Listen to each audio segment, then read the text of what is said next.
Sige, manalangin tayo. Panginoon, salamat po sa binigay niyo po na pagkakataon na makapagbahagi ng iyong salita sa mga kapatid ko na nandito, sa mga kaibigan na nandito. Tulungan niyo po kami, Lord. Naintindihan po ito. Alam niyo po, Lord, at alam ko na hindi ko po ito kaya. Pero Panginoon, tulungan niyo po ako na may bahagi ito na maayos.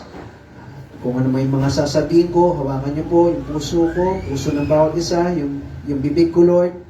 May bahagi ito na maayos at kung ano man yung pwede namin matutunan, madagdag sa aming pong buhay Kristiyano, makapaglingkod po kami at yung apoy namin, Panginoon, ay mas tumindi sa aming pong paglilingkod po sa inyo. Ngayong 2025, huwag lang kami, Lord, sa una, sa simula, kamukha ni Solomon, tapos bandang uli, bagsak kami. Tulungan niyo po kami magsimula ng maayos, makapagtuloy na maayos, at matapos namin yung buhay Kristiyano namin ng maayos. Kaya Panginoon, purihin po kayo sa lahat ng bagay nito. Ating dinadalahin ko sa bigyan ng pangalan, sa pangalan ni Jesus. Amen. Okay, sige, pwede na tayong makupo. Salamat po sa inyo lahat. So, mag-uusapan po natin is keeping on fire for the Lord. Keeping on fire for the Lord. So, ngayong 2024 na po, kumusta tayo sa ating buhay Kristiyano? Patuloy ka ba na nag-aapoy para sa Panginoon? Ha? Na kung saan katulad ni Solomon, yung maganda yung simula mo, pero wag mo naman siyang gayahin ng buo na hanggang sa simula lang. Tapos yung sa paghuli, ang pagtapos natin, palpak po tayo, no? O hindi maayos yung ating buhay Kristiyano. Okay? Sana, no po, ang bawat isa dito, kung yung pinangako mo ngayong una, okay, simula mo ng tama, ang gagawin mo, tatapusin mo ng tama. No? Huwag mong hayaan po na pumalya ka sa Bible reading mo o sa pag-pray mo. No po? Huwag yung pong hayaan yun. No? Huwag yung hayaan na si Satanas gumawa siya ng paraan na magkaroon ng ano yan, yung konting butas sa iyo. Merong isang kwento po, merong isang bata. Ang kabilin-bilinan ng nanay at tatay niya, na, sabi niya ganyan, huwag ka magpapapasok ng kahit sino. Okay, meron tayong tent dito, nag-camping tayo, huwag ka magpapapasok ng kahit sino. So, anong ginawa niya? Ang sabi niya, sige po, pa, hindi po ako magpapapasok ng kahit sino. Mamaya, merong isang, kwentong pambata to, merong isang narinig siyang boses doon sa labas. Papasukin mo ko. Sino ka? Okay, paano mo malalaman kung sino ko, hindi mo ko titignan, ay hindi, kabilin-bilinan sa akin na magulang ko, huwag mong bubuksan yung tent. Hindi, paano mo malalaman kung sino ko? Okay, o nga, paano mo malalaman? Sige, ganito na lang, hindi mo bubuksan, pero yung isang mata ko. Okay, buksan mo konti para yung isang mata ko makita mo. So, o nga, no, sige. Ito, hindi ko naman bubuksan, konti lang. So, binuksan niya ng konti. Okay? At nakita niya may mata. Okay? Sabi niya, hindi pa rin kita malalaman kung sino ka. Sabi niya gano'n. Okay, sabi nung, o sige, sabi niya, hindi mo malalaman kung sino ako. Nakita mo yung isang mata ko. Buksan mo ba ng konti? Para makita mo yung kabila ko mata. Okay? Tapos mamaya, sige. Binuksan niya pa ng konti at nakita niya na kabilang mata. Sabi, hindi ko pa rin malaman kung sino ka. Hindi buksan mo pa ng konti para makita mo kung sino ako. Sabi niya ganyan. Ay, hindi. Kabilin-bilin na magulang ko wag eh. Eh, paano mo malalaman kung sino ako? So, anong ginawa niya? Binuksan niya pa ng konti, nakita niya ilong. Hanggang sa, to make the long story short, kakabukas niya, hindi niya namalayan, buong tent na ang nabuksan niya at kinain siya ng bear. Nakuha niyo po?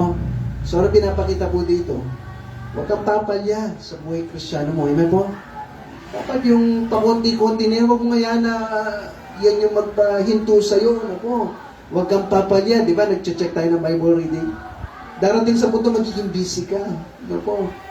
At mag-invest na ma-check mo yun, hindi mo siya ma-check. Pero dapat i-purpose mo sa sarili mo, kahit puyat ka na, kahit alas 12 na, no? Gagawin mo pa rin yan, yung Bible reading na yan. No? Kahit duling-duling ka na. Nato ka na sa pagbabible reading mo, huwag mong hayaan papalya ka po. Kasi pag hinayaan mong nagkabutas yan, na-uncheck yan, tutuloy-tuloy yan. Oo, lalo-lalo na ako, medyo mahirap doon sa akin eh. Nasa na ba kayo sa Bible reading niyo ko? Nasa Exodus 30 na yata ako. Parang Exodus 20 na ako eh, kasi ano po ko eh, half a month, tatapusin yung Bible reading ko. So, yung ginagawa niyo, doble sa akin, no? Pag hindi, half a year pala, half a month, sorry. Half a year, no? Duling-duling siguro kung half a month yun, no? Half a year, no? So, doble yun sa akin, pero kung haya kong pumalya ako dyan, ay, lagot ako, matatambak ako.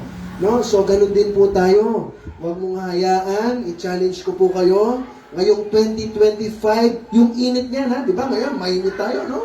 So, biling tayo, dami nababahagi na. Na po, huwag mong hayaan na yung ating soul winning at kung ano yung pinangako mo sa Panginoon na ngayong January, sisimulan mo ngayon ng tama. Na po, at pinangako mo yan sa Panginoon. Tandaan mo, pag pinangako mo, tuparin mo. Amen po? Sabi, promises are, ano tawag doon? Meant to be broken. Sa mga taong hindi totoo yun. Ulitin ko po, sa mga taong hindi totoo yun. Sa mga taong sinungaling yun. Okay? Dapat, promises, pinangako mo yan, tuparin mo. Totoo ka ba? Kung totoong tao ka, ano po? Huwag ka manira ng pangako. Kaya minsan, naiiyak ko yung tatay. Pag sabi ko, tayo, sasamahan kita. Hanggang ngayon, di pa nagsamahan. Di ba? Kaya ginagawa ko na parang, sabi ko, kung di makita masamahan ng Friday, may check-up, lipat ko ng Thursday tayo. Sabi ko, tinry kong pagawa yung sasakyan. Wala, hindi natapos. Di ba? Kasi yung, alam mo yun, may sinabi ako, tapos hindi siya matutupad dahil mayroong mangyayaring sitwasyon. Dapat kasi, pag nangako ka, tutuparin mo, hindi po? Ganon din lalo sa Diyos. Tandaan mo, mangangako ka sa God Almighty. Kung meron kang tao na, kung ari yung mayor, pinangakuan mo, sige, mayor, sa oras na ganito, may meeting ako dyan, pupunta ako, tapos kinabukasan, sabi mo, tinatamad ako, hindi mo pupunta. Pwede mo yun? Okay, yung kayo, presidente ng Pilipinas, in-invite ka, may meeting tayo, ikaw yung spokesperson ko. Tapos ang mangyayari, sige, 9 o'clock, punta ka. Ang nangyari, sabi mo, 8:30, tinatamad ako. Hindi na muna siguro. Hindi po, di ba? Tama po? Maiiya ka. Kung sinabi niyang 9, 7 pa lang, nandun ka na eh. Kasi bakit? Nakakaya sa taong may posisyon, pero tandaan niyo po, nangako kayo sa Diyos. Ganun po? At sabi po ng Bible, buksan po natin sa Ecclesiastes chapter 5. Ipin niyo po yung Acts, no? Babalikan po natin yan. Tapos punta tayo sa Ecclesiastes chapter 5, verse 4 to 5. Okay, Ecclesiastes chapter 5 and verse 4 to 5. Sabi niya po dito, when thou vowest a vow unto God, so nangako ka sa Panginoon. Sabi niya, defer not to pay it. Huwag mo ngayaan na hindi mo babayaran yan. For He had no pleasure in fools. Okay? Kasi hindi natutuwa yung Panginoon sa iyo sa isang taong mangmang, ano yun? Dino, pag mangangako ka, tapos di mo tutuparin, sabi ng Diyos, mangmang ka, kung ganun ka. No? At sabi niya po dito, pay that which thou hast vowed. Pag nangako ka, binigay mo yung buhay mo sa Panginoon, siguraduhin mo tuparin niya po yan. Sabi niyo, better is it that thou should not vow than thou shouldest vow and not pay. Mas maganda pa nga, hindi ka na nangako eh. Kaysa sa nangako ka, tapos hindi mo tutuparin. Amen po? So, kung ano yung pinangako mo sa Panginoon, sabi mo, Lord, paglilingkuran kita, hayaan mo, no po, yung puso na yan.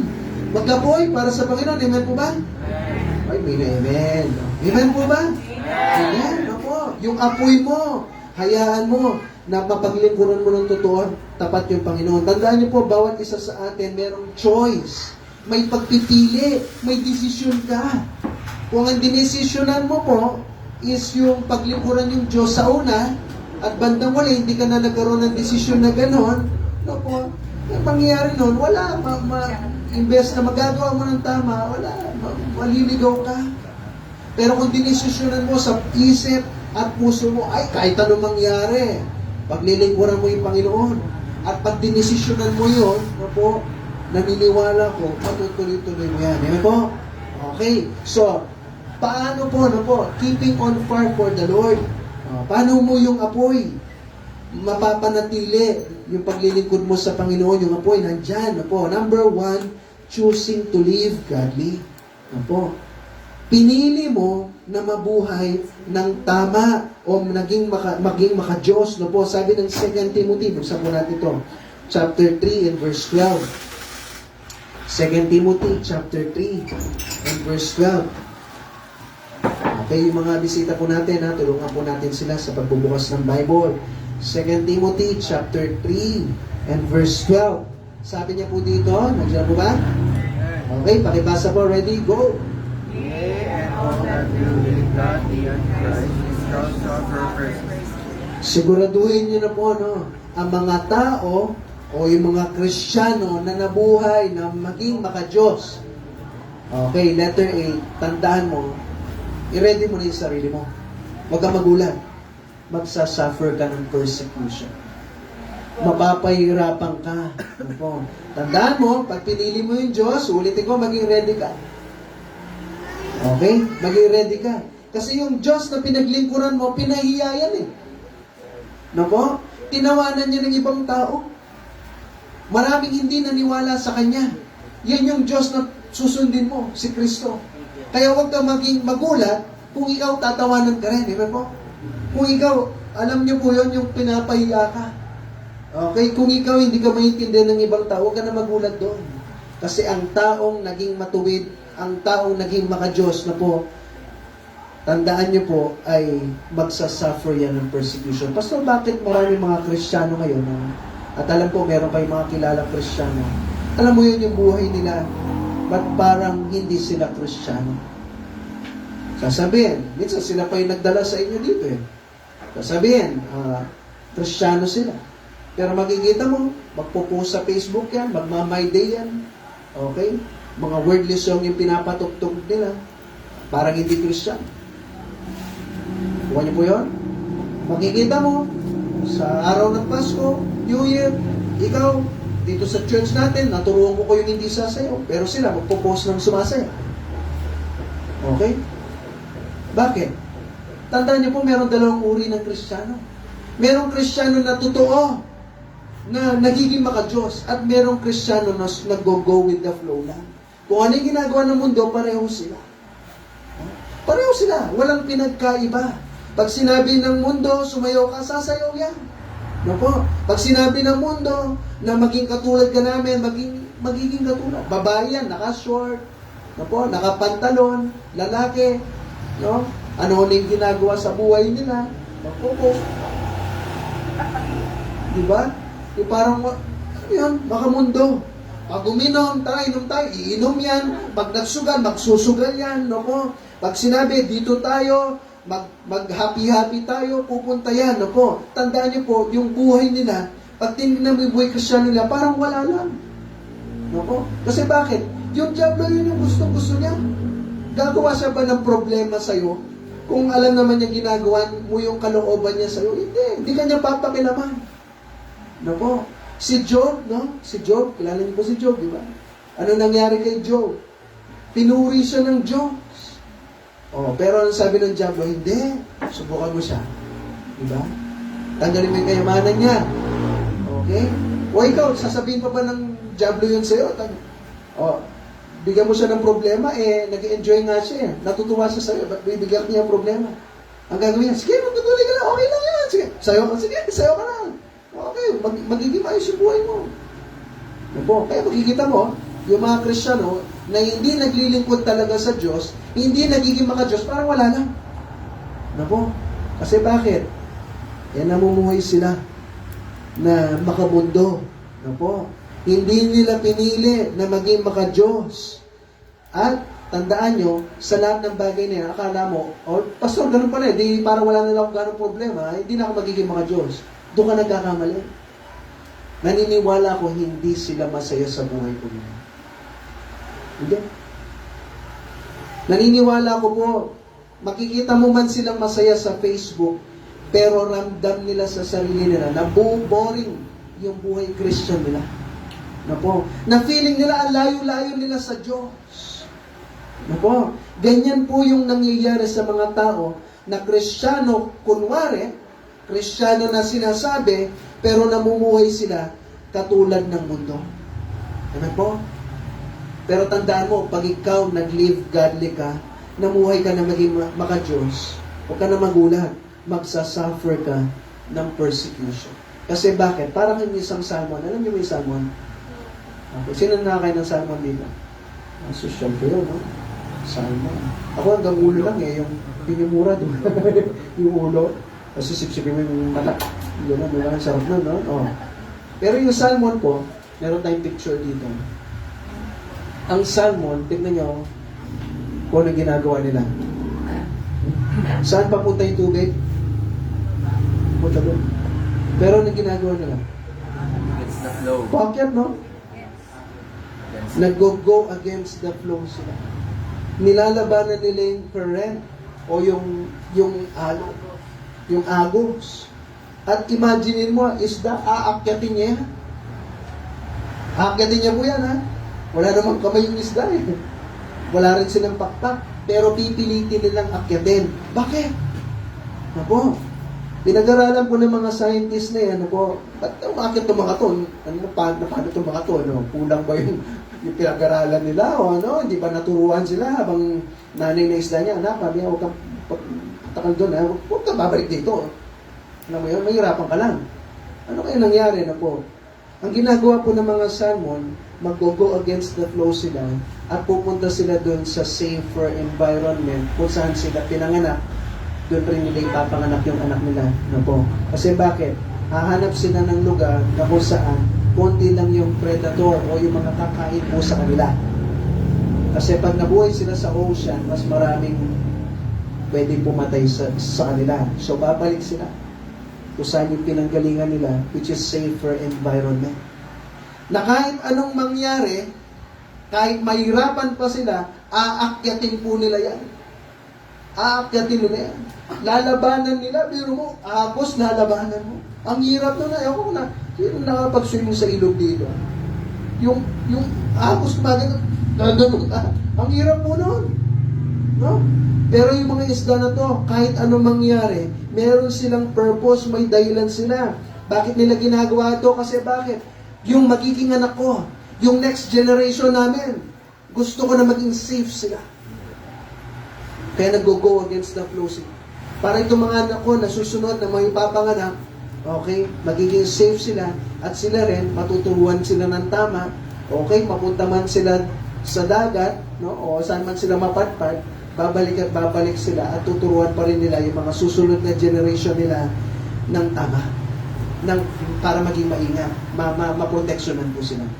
Yan yung dahilan. Ngayon, ang tanong ikaw, ano yung dahilan mo? Ano yung dahilan, bakit ka na nagli-live godly?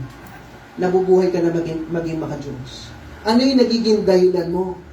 Sana yung nagiging dahilan mo dahil mahal mo yung Diyos. Amen po? At nagiging dahilan mo kasi, Pastor, meron akong mga anak na sila'y magiging next generation.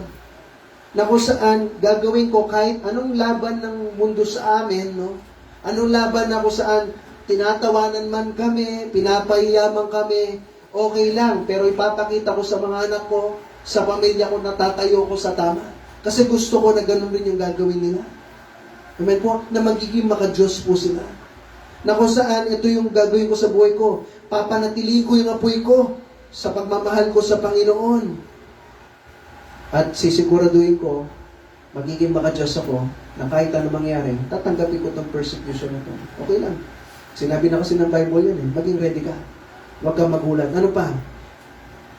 Mga tao na nagiging maka-Diyos, tandaan niyo po, maging ready ka na, mamimistreated ka. Ano ibig sabihin nun?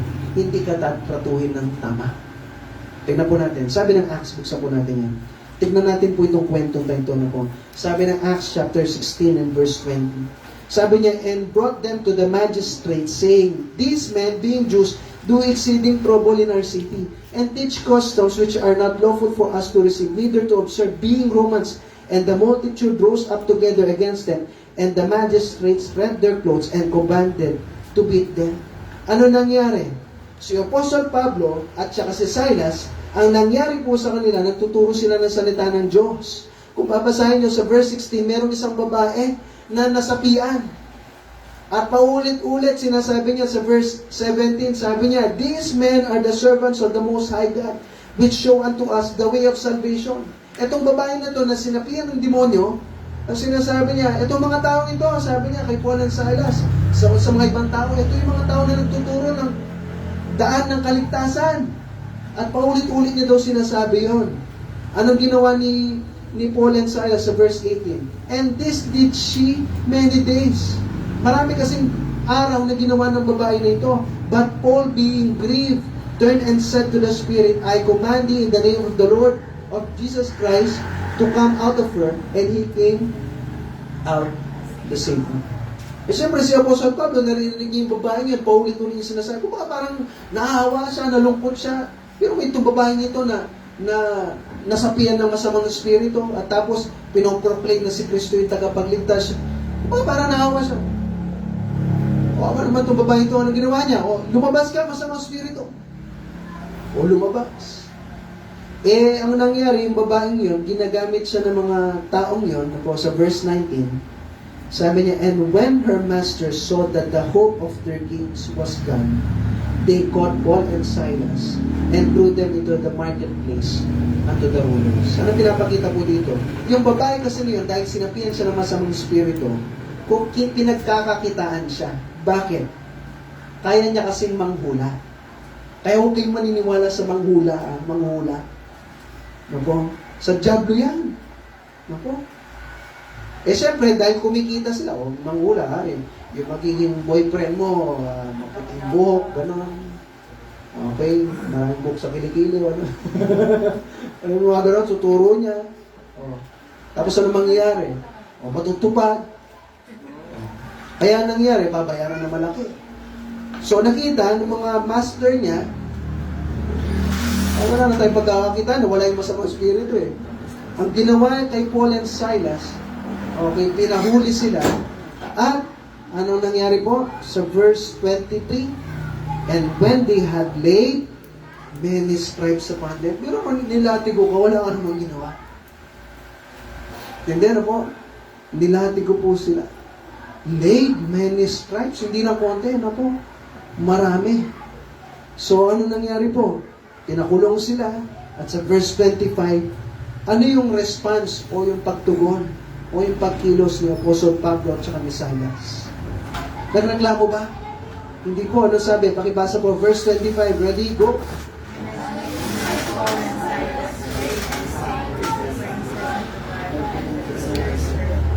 Hindi na po. Nilatigo na ito ha. Pinahiya sila, pinakulong, nilatigo, pinahirapan. Pero nung nangyari, pagkatapos ng lahat ng yun, nagdasal at nagpuri sa Panginoon. Hindi na po. So ikaw, ba't kaya ganun yung ginawa nila? Kasi naiintindihan nila ang sabi ng Bible, "And all that will live godly," kung sino'y namuhay na maging maka-Diyos, "shall suffer persecution." Ready na sila. Si Kristo nga pinahirapan, ako pa kayo, hindi pa hirapan. Ganun talaga. At dahil sa pagmamahal nila sa Panginoon, ready po sila na kahit anong mangyari, kahit tuyain sila, ipaya sila sa labas, no po, siraan silang iba't ibang tao, tatawanan sila, ikaw naman, sinabi na nga ng teacher, sayaw tayo, dami mong pangarte. So, ano nangyari? Sa lahat ng bagay na yon, at dumating sa punto na nilati ko pa. Pero pagkatapos ng lahat ng yun, ano po nangyari? No? Verse 23, sabi, "Laid many stripes." Talagang inugupit yan, ha? At marami, many eh. Pag many ba marami? Marami. No? Many stripes. Ano nangyari? Nagpatuloy pa rin sila ng pinurihan ng Diyos. O ikaw ngayon, ako, na po. Sige nga, tanongin ko po kayo. Kung meron bang tao na nuya sa iyo sa paglilingkod mo sa Panginoon, magpapatuloy ka pa rin ba?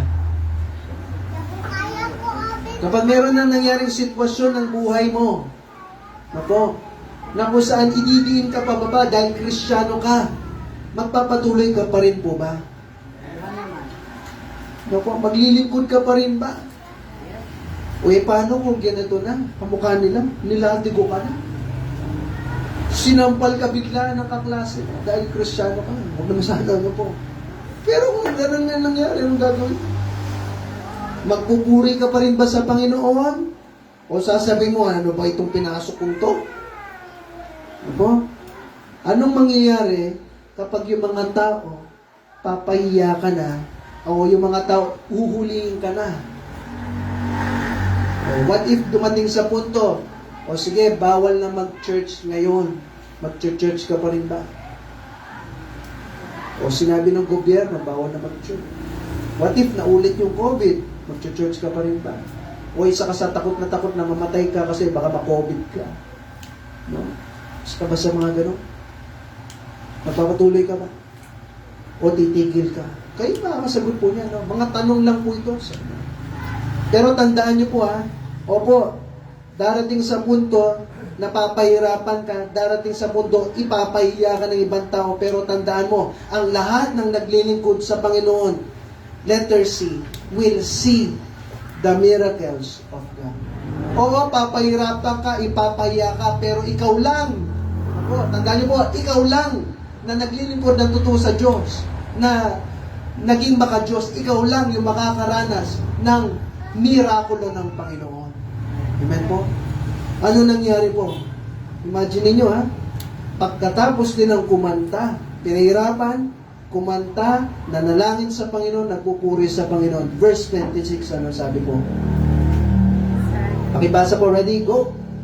Suddenly there was a great earthquake, so that the foundation of the prison were shaken, and immediately all the doors were opened, and everyone has been closed. Imagine mo gabing-gabi, kumakanta lang, nagpupuri sa Panginoon, sugat-sugat yung likod, baka sinuntok pa yan, bugbog sarado yung mukha.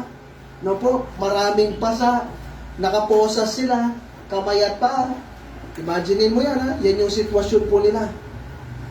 Pero ano nangyari? Biglang nagkaroon ng lindol. At sa lindol po na yon, ano nangyari po? Sabi niya, the foundations of the prison were shaken and immediately all the doors were open. Imagine mo, nakasarado yung gate, nakalak. Nakalak lumindol na bukas. Pwede ba yun? Nakalak. Bubukas yung gate, pwede siguro, pastor. Pero yung posas mo, matatanggal. Meron bang lindol na makakapagtanggal ng posas? Matindi, ano po? Ibang klaseng lindol, no? Lumilindol. Uy! Pwede ba yun? Mirakulo ng Diyos. Opo. Okay? Tandaan niyo po, bilang isang Kristiyano, oo, mapapagod ka, mga kapatid ko, no? Naglilingkod ka ng tapat. Okay, nagiging maka-Diyos ka, magpatuloy ka lang, huwag mo sisisihin yung Diyos, no? Huwag kang bibitaw, magtiwala ka sa Panginoon. Paglingkuran natin ng totoo yung Panginoon, ikaw mismo, pag ganun yung ginawa mo, sa huli ng lahat ng yan, hindi yan makikita mo, yung mirakulo ng Diyos sa buhay mo. Mapapatunayan mo kung paano naging makapangyarihan yung Diyos. Amen po?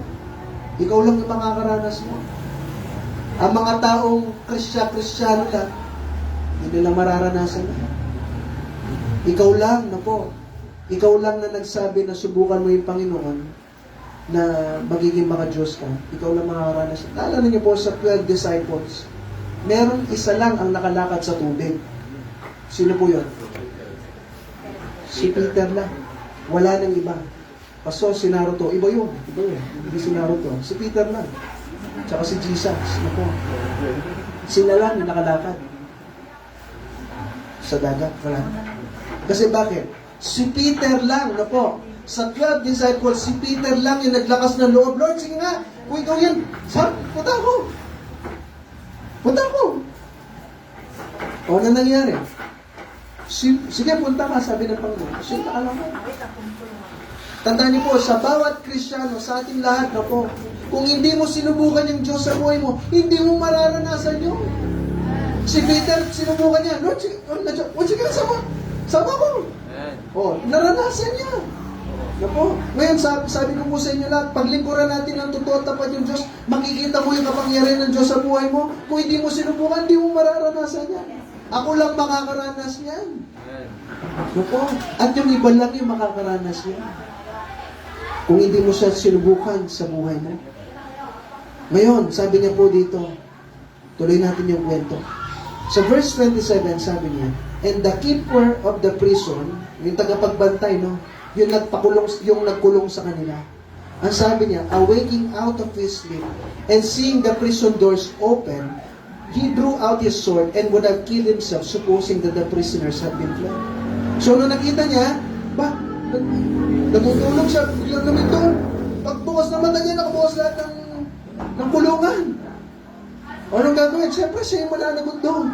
At ang mangyari, ang parusa doon, papahirapan muna siya bago siya patayin. Kasi bakit tinayan niya makalaya yung mga nakakulong eh?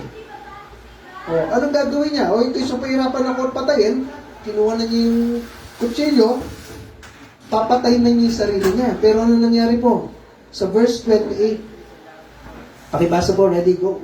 But Paul cried with a loud voice, saying, do thyself no harm, for we are all here. Imagine niyo po ito, no? Papatayin niya yung sarili niya, pero nung nakita ni Apostol Pablo yun, itong tao na nagbato sa kanila sa kulungan, no? Okay, may chance na eh. Sige, patayin mo yung sarili mo, pinahirapan mo kami. Pero, ay, bakit? Huwag mong gagawin yan. Anong sabi niya? For we are, ang sabi niya po niya? Sila? Huwag mong patayin yung sarili mo. Nandito kaming lahat. Ba't nandito sila lahat, no? Imagine niyo, ano po? For 30 years, kunwari ikaw, nakulong ka. For 30 years, nasa loob ka ng kulungan. Biglang lumindol, nabukas yung gate. Nawala yung posas mo. Anong gagawin mo? At dito na lang ako. Gusto ko dito. Pero yun, anong gagawin niyo po? Hindi ka matatakas. For 50 years, o kunwari nasisi ka lang. No, wala naman talagang tamang batasyon mo na panahon talaga eh. Hanggang ngayon ay, di ba po? O, minsan nasisi ka 50 years. May anak ka, may asawa ka, tumanda ka na doon. Nawala yung, natanggal yung posas mo, bukas yung gate. Anong gagawin mo? Ay, di magpaalam muna ako bago paalis kasi baka natin ako, ganun ba? Anong gagawin niyo po? Tatakas ka.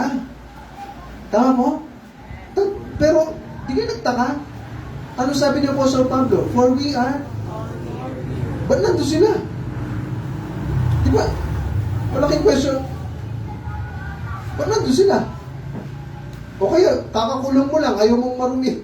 Ayaw mo nang marumi. Eh, sabi, 10 years ka makukulong, eh, kakakulong mo lang. Sakto na bukas yung, may pamilya ka, nabukas yung gate, posas mo, wala, natanggal. Hindi ka maalis ka agad. Pero, yung pinagtataka mo, no? Bakit sila nandun lahat?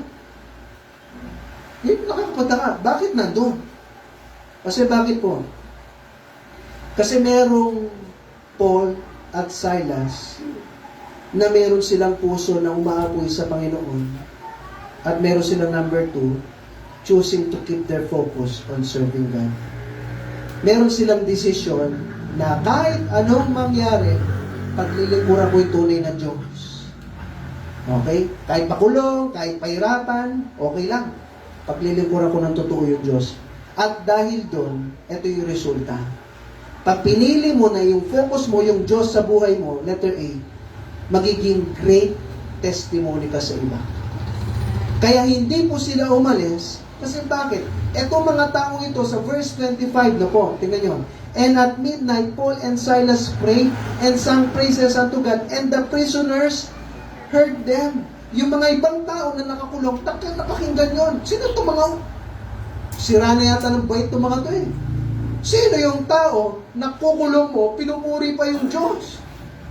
At pinaglalati ko po ito, mga baliw itong mga ito eh. Naku, pinaglati ko, pinahirapan. Tapos sasabihin nila, Jesus, Jesus, Jesus. Kanta-kanta ng Jesus, Jesus. Anong mga kalukuhan itong mga to? Mga baliw yata itong mga to. Tawanan sigurado yung mga yan.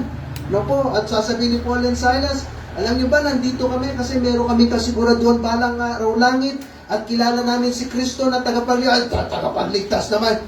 Ano naman yan? Di ba? Mga baliw kayo, baliw. Oh. Tapos nakita nila, no, nagkakantahan pa.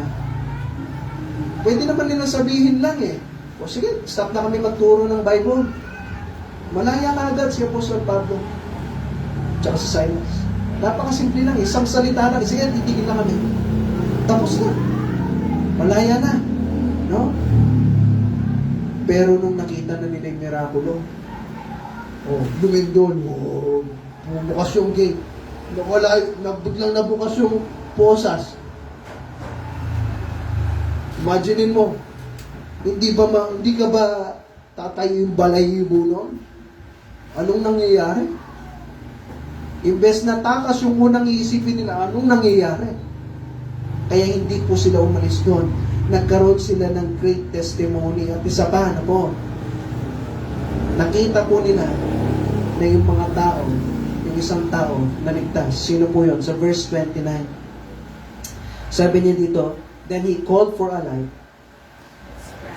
and sprang in and came trembling and fell down before Paul and Silas. Nanginginig tong yung gwardiya na to. Bakit? Ibang klase nangyari to eh. Tama po? Ibang klase mirakulo to. Nanginginig siya. Talagang, anong nangyayari? Di ba? Tinatawanan natin itong mga taong to. Ibang klase pa ng mga tao ito. No? Tapos, ano nangyari po? Sa verse 30, sabi niya, and brought them out and said, Sirs, what must I do to be saved? At kinausap niya, pinatanggal niya doon sa mga kulungan. Sabi niya, Sir, sabi niya, anong gagawin ko para maligtas? Anong gagawin ko para maligtas? Ano yung sinasabi niyong papuntang langit na yan? Hindi ko alam. Ano ba? Anong sagot po ni Apostol Pablo sa kanya? Verse 31, and they said, go to Catholic Church and be good. Anong sabi ko? Go to other religion and be good. Pero ba? Ano nakasulat po? Believe on the Lord Jesus Christ and thou shalt be saved and thy house. Wala nang ibang papuntang langit kung hindi kay Kristo lang. Amen po? Kamukha kahapon, meron ako nabahaginan. Habang pagbabahagi ko sa kanya, sabi ko kay tatay, no? Tatay Nilo, yata yung pangalan, sabi ko kay Tatay Nilo, ito yung tinuturo po namin, hindi religion, kung hindi relasyon sa Diyos. Tanong ko kayo, ano yung religion ko? Alam niyo na po ba? Hindi pa. Sabi niyo sa akin. Bakit? Alam niyo po kayo, hindi niyo alam? Kasi hindi ko naman pinromote yung religion ko eh. Hindi ko na sinabi, baptist ako, ito ako. Hindi. Ang pinopromote natin si Kristo. Si Kristo yung tagapagligtas. Kaya nga ngayon, di ba po, noon, hindi mo man alam yung baptist eh. Bakit? Di mo naman naririnig eh. Masikat pa yung Katoliko, born again, di ba? Bakit? Hindi kasi pinopromote ng baptist yung religion niya. Amen po? Kasi yung relasyon, yung pinaka-importante. Kaya nga minsan, hindi nga baptist yung tawag sa mga baptize. Sabi niya, mga baptize. Di ba? Mga baptize. Kayo mga baptize. Di ba? Imbes na baptize ka.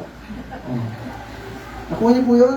Ganun po kasi. Si Kristo yung tagapagligtas, hindi kahit anong religion. Ngayon, sabi niya yan, sa taong yun. Kaya nga kung mayroon nagtutulong sa iyo, papuntang langit, mabuting gawa. Di sana, sinabi niya, dyan, sabi ni Apostol Pablo, magpakabait ka. Dapat yun yung sinabi niya. Pero sinabi niya, maniwala ka kay Kristo, ay ikaw ay maliligtas na po.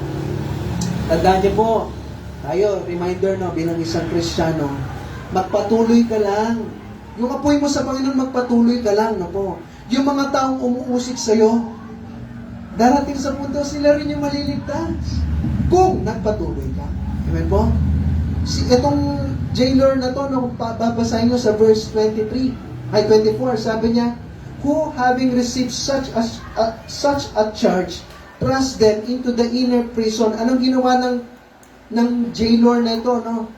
Ng tagapagbantay na ito? Tinrust. Ano yung thrust na yan? Hinagis. Si Apostol Pablo at si Silas sa loob. Ganyan yung trato niya sa kanila. Baka tinadyakan niya pa yan eh. Oh. Pero yung mismo umuusig sa kanila, dahil nakita yung testimony na ibang klase mga tao ito. Ang nakita po niya, ibang klase mga tao ito. At kailangan ko kung may kailangan mo. Amen po? Si Kristo yun. At yun naging dahilan, ba't naligtas po yung tao yun? At last, ito na po yun. Will witness families being saved. Magpatuloy ka lang. Yung apoy mo sa Panginoon. Patuloy ka na piliin mo na maglingkod ng totoo, tapat sa Panginoon na po. At balang araw, no, yung mga taong yan na pinagpre-pray mo, lalong-lalo na yung pamilya mo, pwede sila maligtas. Sabi ng verse 31, and they said, believe on the Lord Jesus Christ, and thou shalt be saved and die. Yan ba yung pangarap mo? Makumpleto kayo? Magpatuloy ka lang. Ano nangyari sa verse 32? And they spake unto him the word of the Lord and to all that were in his house. Verse 33, and he took them the same hour of the night and washed their stripes and was baptized, he and all his faithful. Nakakilala lahat yung pamilya niya sa Panginoon at nabaptize din sila yung gabi po na yun. Verse 34, and when he had brought them into his house, he set meat before them and rejoiced, believing in God with tanda, no? Nakompleto po silang pamilya. Ngayon, sa mga kapwa ko Kristiyano, kumusta ka sa paglilingkod mo sa Panginoon? Ngayong 2025, pinaglingkuran mo yung Diyos na buong buo. No? Meron kang purpose na dahilan, ba't ka naglilingkod? Gusto mapasa yung Panginoon sa buhay ko. No? Ituloy-tuloy mo lang yan, yung maglingkod ka na ng totoo sa Diyos. No po? At ito yung magti-trigger ng pangako ng Panginoon sa'yo. Believe on the Lord Jesus Christ and thou shalt be, sabi niya dyan, saved and thy house. Pastor, lahat ginawa mo na, no? Pero hindi pa rin kami kumpleto ng pamilya. Lahat ginawa ko na. Tanong ko, lahat ba? Ginawa mo na? Ulitin ko ha. Sabi mo sa akin, lahat ginawa mo na. Lahat ba? Tanong yun. Kumusta ka sa prayer life mo? Totoo ka ba? O kumusta ka sa pagba-Bible reading mo? Nagbabasa ka ba? Gusto mo maligtas yung buong pamilya mo? Kayong lahat, balang araw lang. Kumusta ka? Ulitin ko. Nagdadasal ka ba? Pinagdadasal mo ba sila? Seryoso ka ba nagdadasal? Nako, minsan yung natutunan namin nung kahapon, nako, sabi ng pastor, totoo nga naman yun. Minsan yung panalangin natin, yung parang dahil paulit-ulit na. Minsan di mo alam kung nag-pray ka o hindi. Kakain ka. Nag-pray na. Teka, nag-pray na ba? Kaka-pray nyo lang. Naalala nyo yan? Tapos matutulog ka. Lord, salamat po sa pagkain po na ito. Sabi, sorry. Gabi na pala. Lord, tulungan niyo po ako sa pagtulog ko. Alam mo yun? Dahil naging ritual, yung panalangin, hindi mo na alam, matutulog ka. Salamat sa pagkain, matutulog ka na. Di ba? Ganun ba tayo sa panalangin? Nagiging ritual na lang? Paulit-ulit na lang? No po? Kumusta ka sa prayer life mo? Sa Bible reading mo? Sa pag-church mo? Totoo ka ba sa Diyos? Tandaan niyo po, pag naging totoo ka, matutupad itong pangako na ito. Sinungaling yung Diyos pag di natupad yan.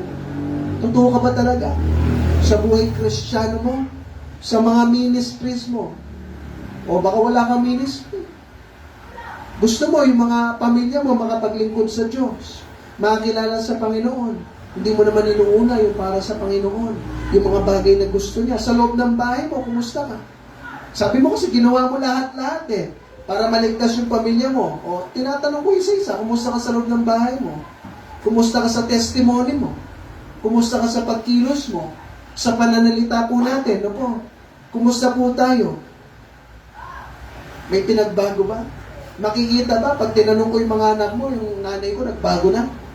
Tatay ko, nagbago na. Yung ate ko, yung kuya ko, nagbago na. Yung mga anak ko, nagbago na. Sabi mo, ginagawa mo lahat-lahat. Di ba po?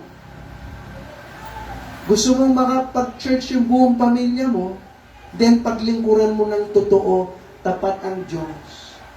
Sa lahat, tutuparin niya. Pastor, gano'n ba yun? Ganun po. Wala namang imposible sa Diyos. Nangyayari po kasi minsan na po, mga Kristiyano, nabubuhay lang na parang gano'n-gano'n na. Godly minsan, hindi godly minsan. Godly na naman ulit, minsan hindi na naman. Kaya nangyayari po, tapos iiyak-iyak pa, pinagpipray, yung anak ko, yung pamilya ko, yung magulang ko, hindi pa rin ligtas. Kawawa sila, pagpupunta sila sa impyerno, pag tinanong mo naman sa loob ng bahay, kumusta? Mga walang pakialam yung mga yan. Tatamad-tamad sa loob ng bahay. Ganyan ugali ng kapatid ko, yung asawa ko, ganyan ugali. Yung mga anak ko, ganyan ugali. Mga magulang ko, ganyan ugali. Wala naman pinagbago, pastor. Tapos sasabihin mo, ginawa mo na lang. Ibig sabihin, hindi. Gusto niyo po matrigger yung promise na ito. Kayong lahat, buong pamilya, maligtas. Ako, paglingkuran mo ng totoo ng Diyos. Pastor, ang sakit naman nun, mga sinasabi mo. Lahat po tayo tinamaan dyan. Lahat tayo tinamaan dyan.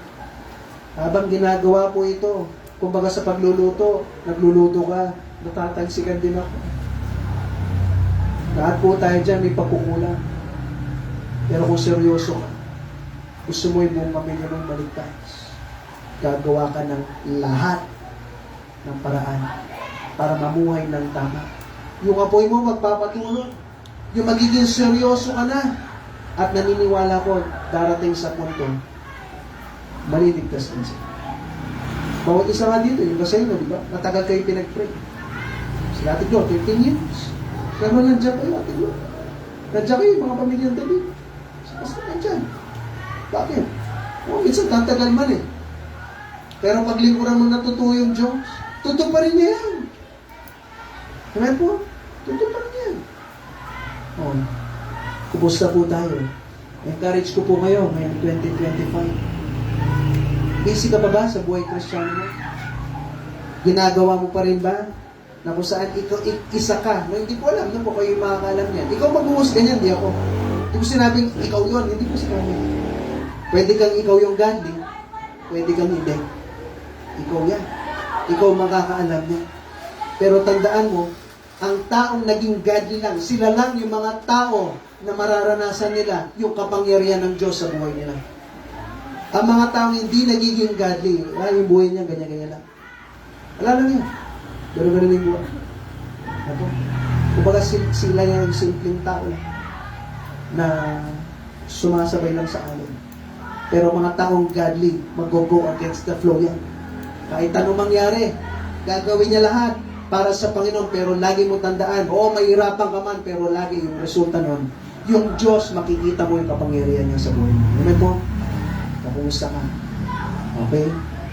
Tandaan niyo po, napakinggan mo ito ngayon, pwede mo pumasok dyan, lalabas mo sa kabila. Pero huwag mong hintayin, napatigasin ng Diyos yung puso mo. Okay, nasasaktan ka. Ibig sabihin, hindi ka pa manhid. May pakiramdam ka pa. No? Nararamdaman mo pa, sakit. Ibig sabihin, nararamdaman mo pa, pasalamatan mo yung Panginoon. Okay? Kasi si Pharaoh, kilala niyo ba si Pharaoh, di ba? Pinatigas niya yung puso niya. Pharaoh hardened his heart. Pero kakabasa mo ng Bible, sasabihin niya, bandang uli, and the Lord hardened Pharaoh's heart. Bakit? Pinapatigas yung puso mo, darating yung punto, Diyos, sige. Yung gusto mo, sige, patigasin na natin ng tuluyan. Opo, hanggang sa hindi kami makikinig sa salita ng Panginoon. I hope and pray this 2025 na po, panatilihin mo yung apoy mo. Yung puso na yan. Sinimulan mo ng tama. Tapusin natin ng tama. So, yung mga bagay na pinapangarap mo, kaya ito pa rin ng Diyos yan, within an instant. Matutupad yun. Pero gano'n ka seryoso sa buhay Kristiyano mo. So, pamilya mo, maligtas. Kayo lahat, mapaglingkod. Totoo ka ba? Seryoso ka ba? Ito. Kayo makakalam po niya. Kayo po tayo lahat. Tapos na po tayo. Habang nakapikit na mata, nakayabulbulit.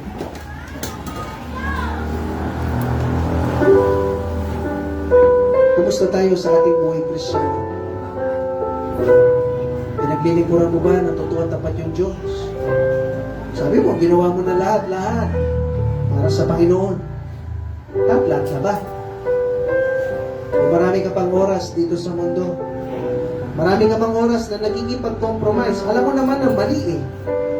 Pero okay lang, dahil sinabi ni ganito, sinabi ng ganyan, para wala na lang away.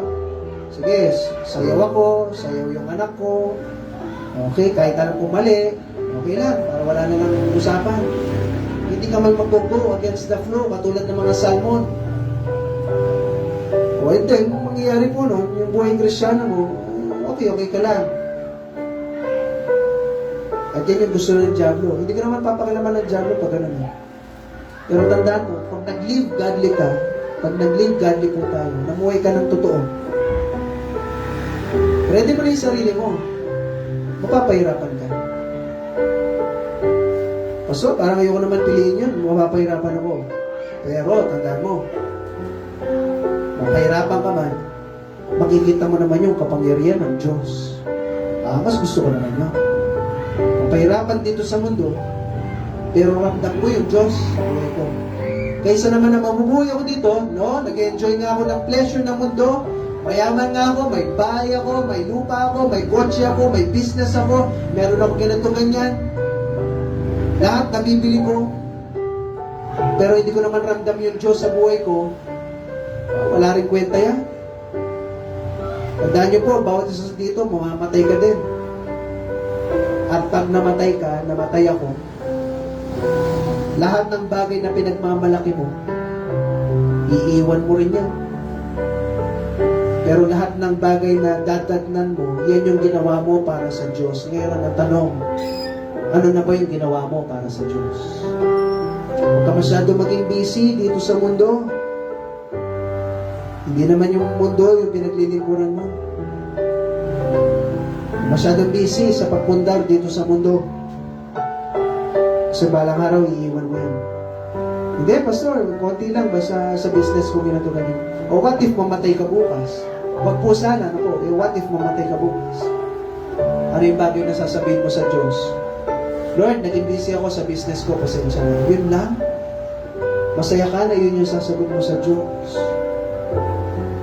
O masasabi mo, Panginoon, ito po yung ginawa ko sa buhay ko, sa mundo.